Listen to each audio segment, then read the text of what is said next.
paz, queridos, tudo bem? Sou o seu irmão em Cristo Edson e estamos dando continuidade aos nossos estudos bíblicos da nossa EBD, Escola Bíblica Dominical.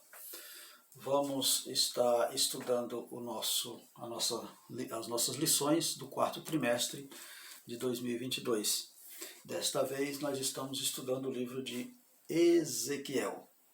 A nossa lição de hoje se trata da lição de número 2, onde trata do assunto sobre vem o fim. Né? Vem o fim. Que fim é esse que Ezequiel está falando? Está tratando qual o fim? Do fim em que tempo? Ezequiel está falando para quem? Para que público? Para que época? Para que povo? Todas essas perguntas nós vamos estar respondendo aqui nesta videoaula. Eu convido a você a assistir esta aula até o fim, né? E aí você vai estar entendendo o que nós vamos falar. Vamos responder estas perguntas. Que fim é esse que fala no capítulo 7 de Ezequiel? Tá bom? O nosso texto áureo está no livro de Ezequiel, também no capítulo 7, o versículo 2, quando diz assim: Tu, ó filho do homem, assim diz o Senhor Deus acerca da terra de Israel: haverá fim. O fim vem sobre os 4 cantos da terra. Então, está dizendo que virá o fim sobre os 4 cantos da terra.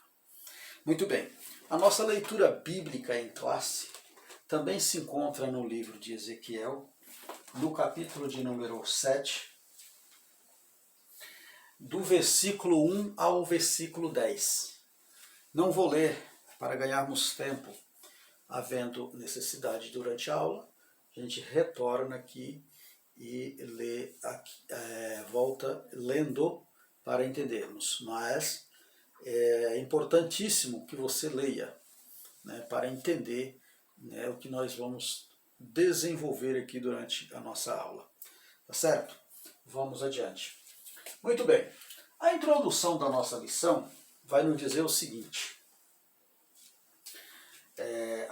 A introdução da nossa lição nos diz assim: olha,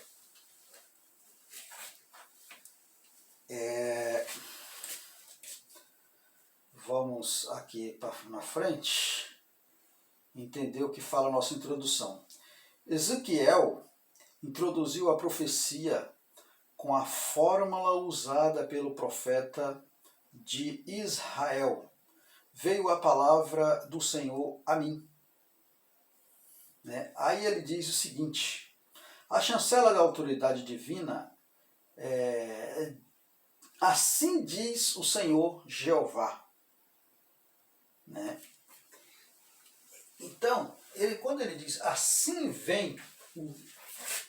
diz o Senhor Jeová, é uma marca quase que se fosse uma marca registrada. Não é essa a palavra que eu quero dizer para os irmãos, mas seria uma marca.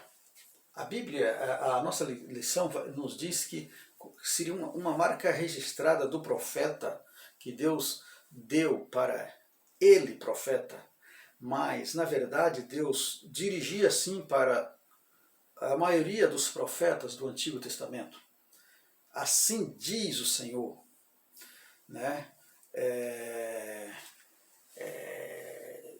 Deus se manifestava desta maneira. O que nós vemos hoje em dia? Nós vemos as pessoas, às vezes, sendo às vezes usada por Deus, ou muitos se usam Deus, na verdade, e eles acabam tendo essa pronúncia, né? Assim diz o Senhor. Né? Nós não vemos no Novo Testamento nenhuma nenhuma pronúncia dessa quando Deus usava alguns dos apóstolos. Né? Nós vemos lá na época de Paulo, nós vemos na época de Jesus, nós vemos na época de João, dos apóstolos, né? Nós não vemos nenhuma expressão, essa expressão, assim diz o Senhor, né? Mas nós vemos isso acontecer muito nos dias de hoje, né? As pessoas com esta expressão, né? E a gente precisa entender realmente quando Deus realmente fala. Era uma comunicação divina inconfundível, diferentemente da natureza da atividade profética inicial, que ocorria por meio de visões. Essa fórmula verbal de relação indica ser a mensagem recebida de forma externa, direta e audível. O que é isso? Está dizendo que Deus se manifestava de uma forma direta e audível, ou seja, o profeta ouvia direto a voz de Deus quando isso acontecia. E ele falava exatamente isso, porque o Senhor falava com ele. Olha, Ezequiel, fala assim, assim diz o Senhor. Né? E alguns dos outros profetas nós vemos o Senhor falar isso. Mas o que a lição está trazendo para nós é um entendimento que hoje muitos se dirigem, né, algumas profecias desta maneira. E, na verdade, não vou dizer que está errado, mas também não está certo, né? Era uma marca que Deus usava para falar. Então, às vezes, as pessoas confundem e acabam querendo usar, né, algo que não foi realmente direcionado, falado por Deus. Isso é um pouco complicado, um pouco sem conexão com o convívio no mundo espiritual. Muito perigoso, irmãos, a gente pronunciar algo ou falar algo que Deus não disse. Então, vamos ter cuidado com isso. Muito bem. Deus levanta Ezequiel, ainda na nossa introdução, tá? Para falar sobre uma situação muito difícil que estava acontecendo em Israel. Então Deus levanta Ezequiel para falar sobre a idolatria. Só que, desta vez aqui, no capítulo 7,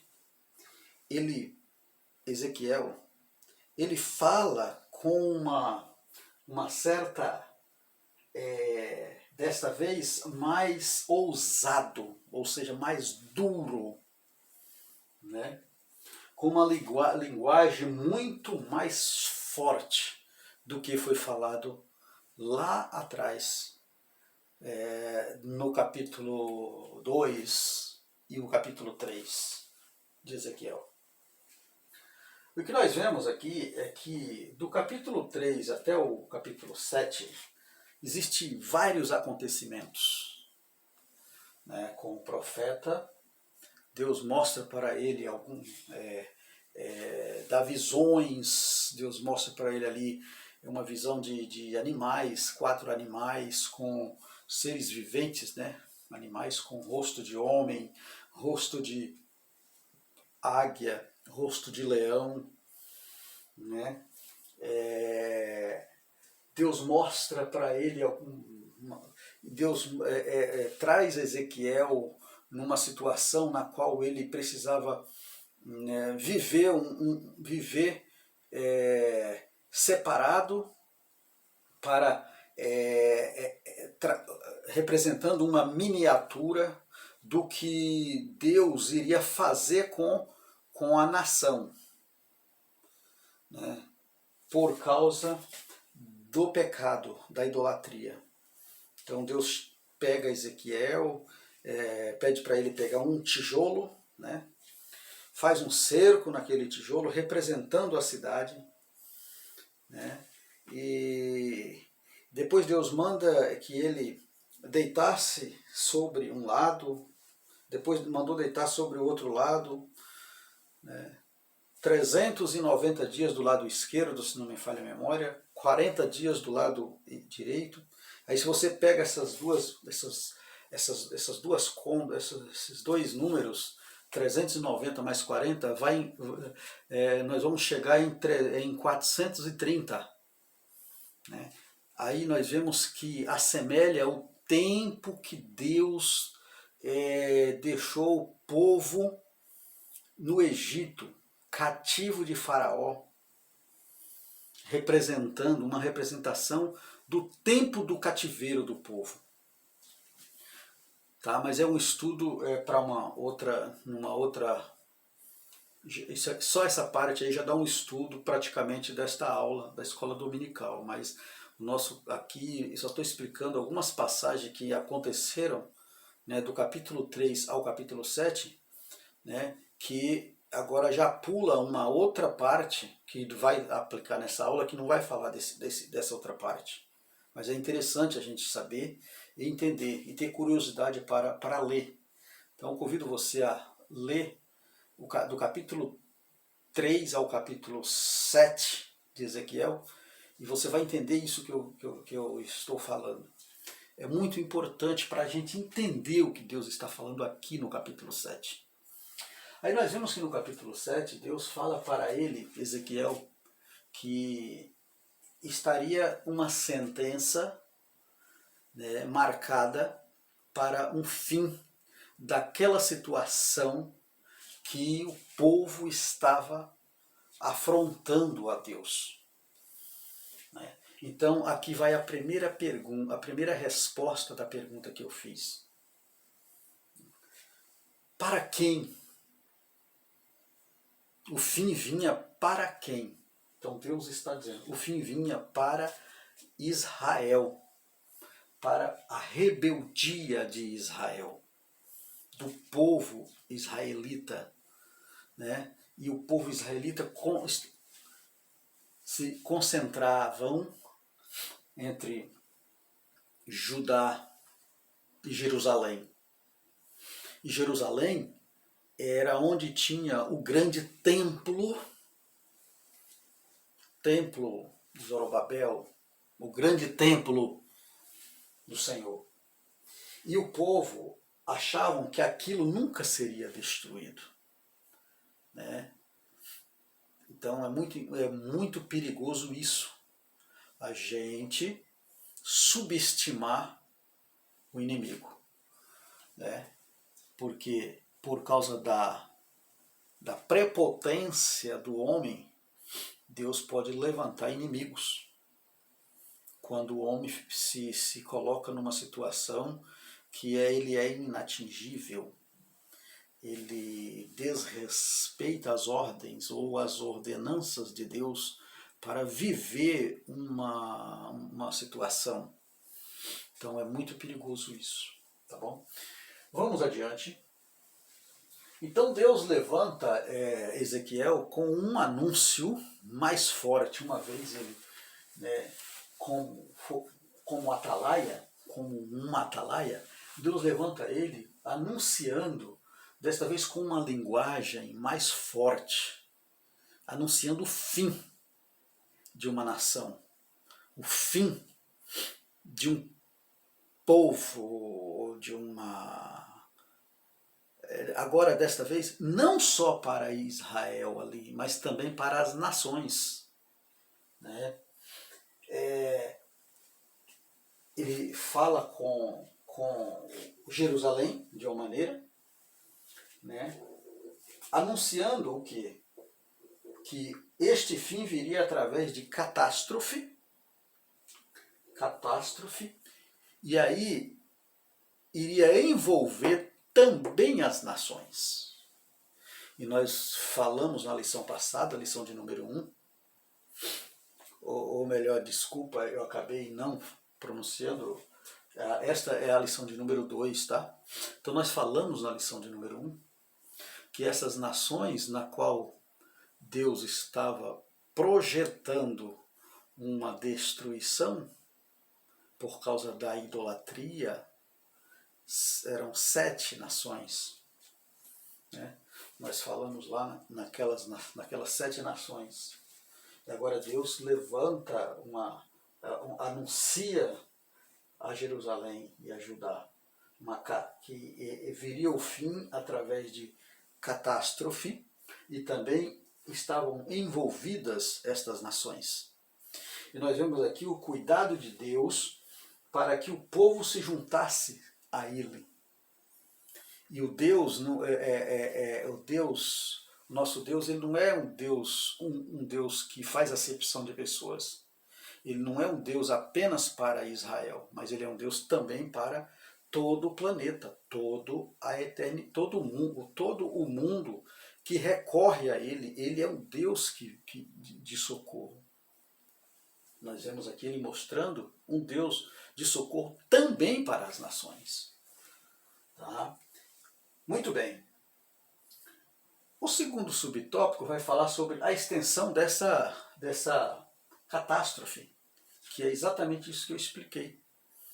Essa extensão dessa catástrofe, ela estaria estendida a toda a terra. Por quê? Nós vemos isso no livro de Isaías, na referência que está dando aqui na nossa lição. Isaías no capítulo 11, o versículo 12, e também Apocalipse no capítulo 7, versículo 1.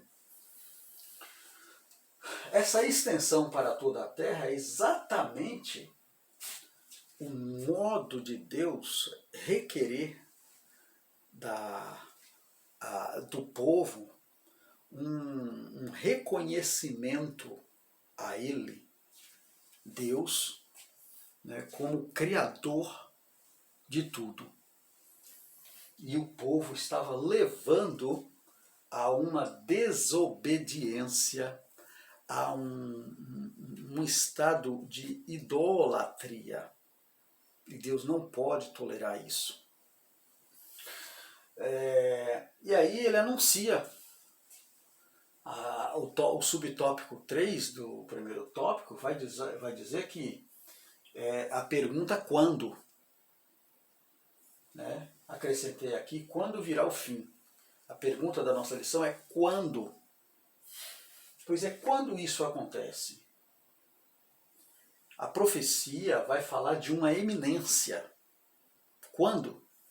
Olha, era uma eminência. O que é uma eminência? É a qualquer momento acontecerá uma destruição sobre o povo de Israel e o povo de Judá. Está aí a segunda e terceira pergunta que fiz. Né? Quando? Quando? Seria a segunda pergunta. Quando? A qualquer momento. Por quê? Porque a profecia fala de eminência. Eminente. Isto aqui retrata a vinda do Senhor. Não que esta destruição aqui do capítulo 7 de Ezequiel está tratando da vinda do Senhor. Não. Essa destruição aqui é para Israel, para o povo de Judá e Jerusalém. Tá certo?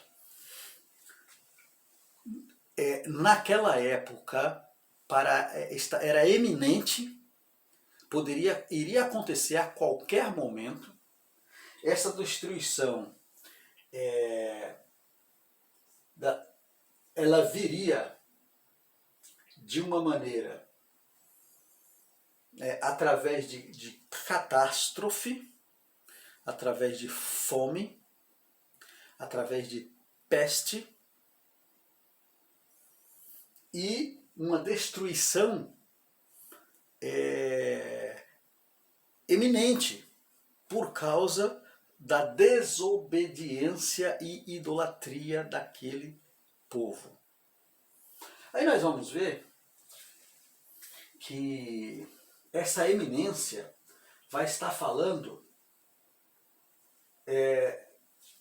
quando eu disse que prefigura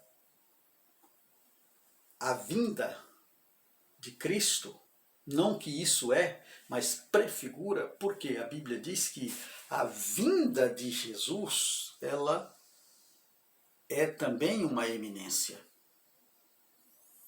Nós estamos vivendo um período da igreja onde o arrebatamento da igreja, nós cremos nessa eminência. Pode acontecer a qualquer momento, até porque todos os sinais apontam para isso. Tá? Assim como os sinais apontavam para a destruição de Jerusalém por causa da desobediência, também nós temos um problema de desobediência, e nós sabemos, onde o amor de muitos se estão esfriando, e isso foi também dos sinais que Jesus disse para os tempos do fim. Né? E essa eminência ela vinha com, tem aqui algumas características do capítulo 7, onde diz que essa destruição ela era completa. A destruição que Israel receberia era uma destruição completa. Era iminente, era inevitável, nada, nenhum obstáculo iria tirar essa sentença de Deus. Não tinha nenhum obstáculo. E também o templo não seria poupado. Nem mesmo o templo seria poupado. Era uma destruição universal. Meu Deus. E por que isso, meus irmãos? Exatamente porque Deus não tolera desobediência. Deus não tolera idolatria. Deus não tolera o seu povo cochear em dois pensamentos. Aí nós vamos entender, para a gente fazer um apanhado dessa primeira parte aqui, explicando essa primeira parte, nós poderíamos ir direto para o capítulo 8 e nós vamos ver por que Deus iria fazer uma destruição completa. Por que essa destruição era iminente, era inevitável? Por que não tinha nenhum obstáculo para que Deus não fizesse essa destruição? E nós também vamos entender no capítulo 8 por que nem o templo seria poupado. Tá certo? Pois é. Nós vemos lá no capítulo 8 que o templo estava sendo usado pelos sacerdotes da época para adoração de deuses pagãos, onde lá existia imagens, pinturas de deuses pagãos, e essas imagens, estas pinturas, elas afrontavam os ciúmes de Deus. Irmão, mas que é isso? Vai lá, lê lá para ver. Afrontava os ciúmes de Deus. Por quê? Porque Deus não tolera idolatria. O povo dele tem que ser lavado e remido no sangue de Jesus. Não podemos idolatrar. Não podemos entrar pelo caminho da idolatria.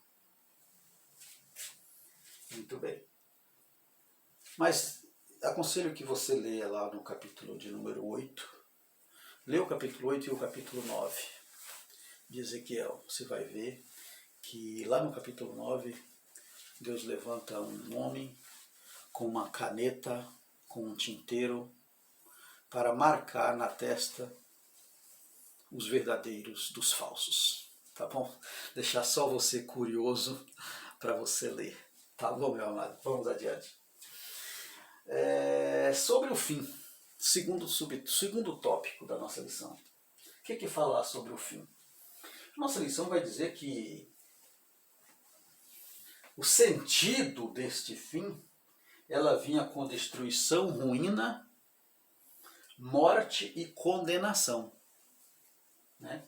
Mais uma vez, uma conotação à vinda de Jesus. Não que, mais uma vez eu digo, não que isso aqui estava falando da volta de Jesus, do fim do mundo, não. Estava falando do fim de uma nação, do fim de Israel, daquela nação lá, da destruição da cidade de Jerusalém, por motivos de idolatria. E nada ia parar, porque o povo não se arrependia. E essa destruição, aí nós vemos lá, a revista nos traz uma referência, em Gênesis, no capítulo 6 e o versículo 13, onde a Bíblia vai falar que Deus, né, ele não que se arrepende, no sentido de arrependimento mesmo, mas Deus, né, se irou por causa da desobediência à idolatria do homem, da violência que o homem estava praticando, vivendo sobre a terra.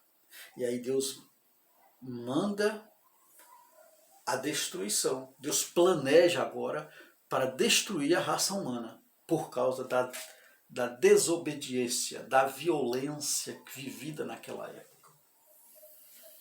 Nós vemos também no capítulo 5 e o versículo 18 e 20 de Amós.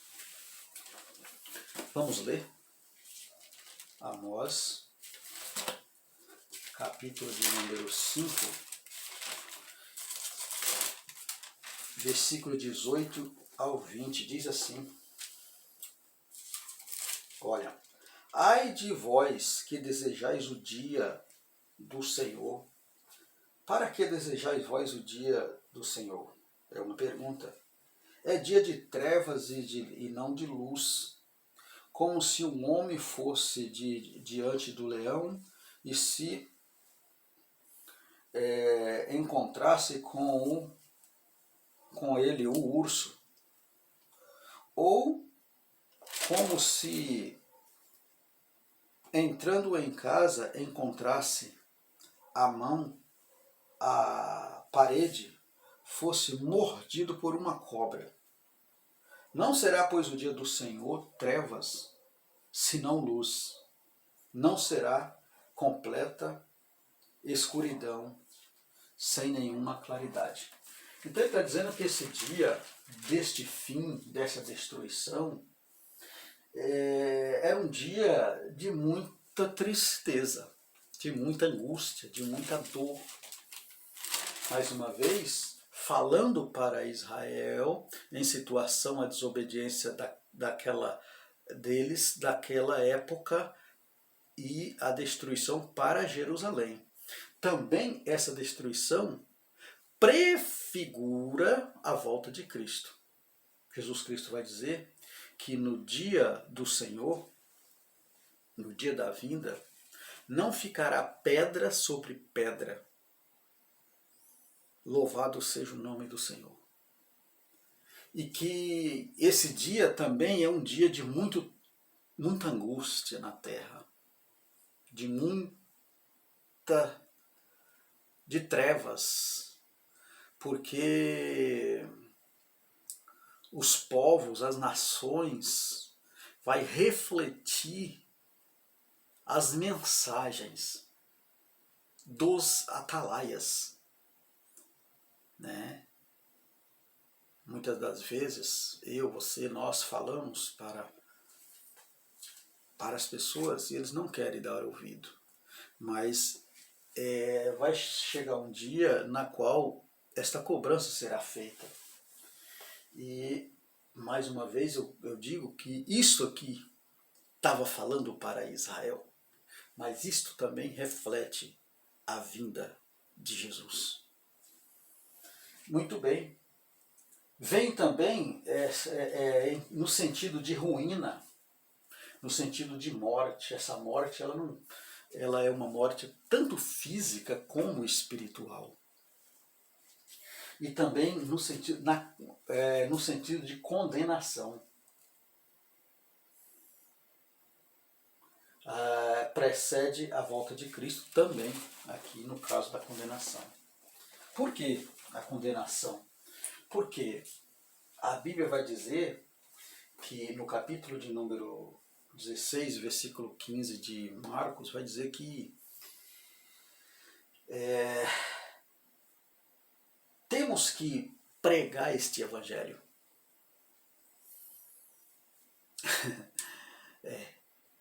Fomos chamados para isso, assim como Ezequiel foi. Este evangelho será pregado para toda a criatura. Está lá no livro de Marcos. E aquele que for batizado, né? Aquele que confessa, aquele que aceita e for batizado, será salvo. Mas o que não for batizado, o que rejeita, já está condenado. Pois é, essa condenação aqui está falando de uma condenação eterna. Assim como foi pronunciado para Israel por causa da idolatria, por causa da o mundo pecaminoso que vivia, não quis se arrepender. Muito bem. Segundo subtópico do tópico 2 vai dizer que sobre a expressão repetidas sobre o fim. Aqui vai falar que a interação de Ezequiel era causar arrependimento. Na verdade, quando ele fala o fim vem o fim vem, essas repetidas vezes, o que a lição está dizendo é o seguinte: Ezequiel, ele queria causar no povo um arrependimento. A lição vai até falar que ele queria causar um pânico no povo, né? É como se fosse um medo. Mas na verdade ele queria causar um arrependimento no povo, trazendo aquela palavra em repetidas vezes. Por isso que muitas das vezes